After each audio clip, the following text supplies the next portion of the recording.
Go Where You Want to Go, Brushes with Greatness, A Memory Slice by R. Sterling. People at the top are no smarter than you and me. My dad's philosophy. Everything I needed to know I learned from rock and roll. My philosophy. A junior hippie rock and roller, I was raised with my three brothers in the entertainment section of California by our ambitious father and beautiful mother. I observed showbiz from various angles in La La Land. As an industry kid, a gopher, a singer-songwriter, eventually a TV executive. Informed by rock music as a child of the 60s to go where you want to go and do what you want to do. I went places, met people, and did things I'll always remember. Birthday parties, concerts, and firearms. In the early 60s, my father, Don Sterling, was hired as a CPA with Vee-Jay Records, a rhythm and blues and rock and roll label.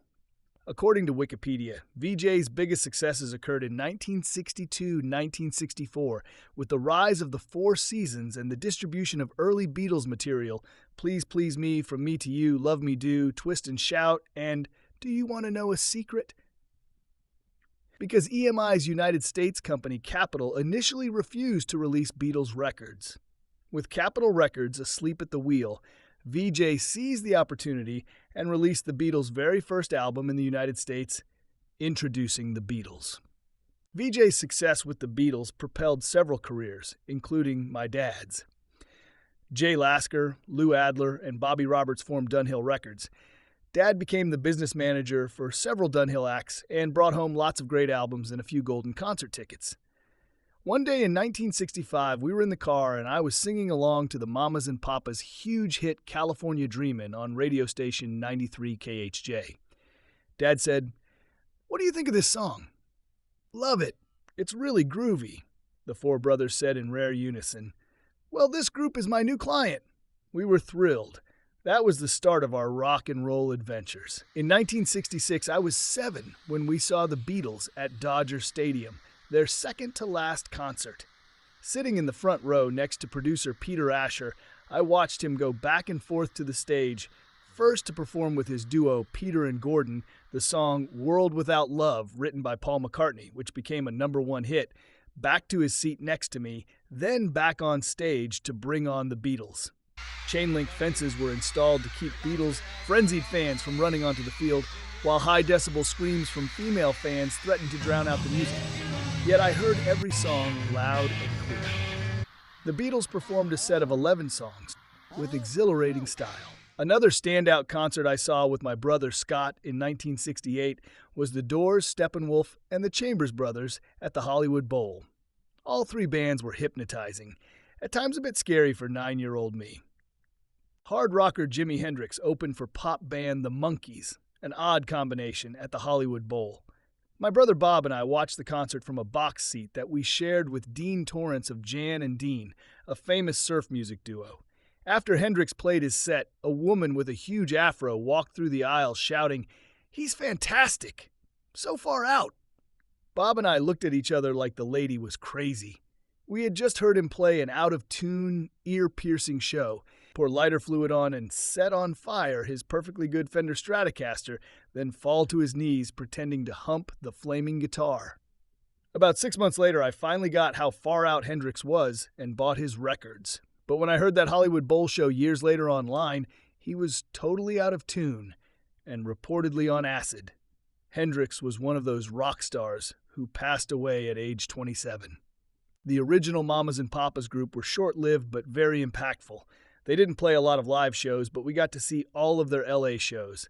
They played Melodyland Theater across from Disneyland, where the opening act was Simon and Garfunkel. Hadn't heard of them yet, but they stole the show. A woman sitting next to my mom pointed to Paul Simon. "That's my son," she proudly exclaimed. "They are wonderful," said my mom. Understatement. Cloudy Skies, the dark side of the era affected us. In the beginning, Dad enjoyed handling the rock groups. They were successful. It was profitable. But it became a drain. Calls started coming to the house at night. One night I picked up the phone. "Hi," the caller said. "This is John Phillips. I need to speak to your dad right away." Most likely needed money to feed his drug habit. Dad was the business manager for comedian Richard Pryor. A comic genius, Pryor was as unpredictable as he was talented.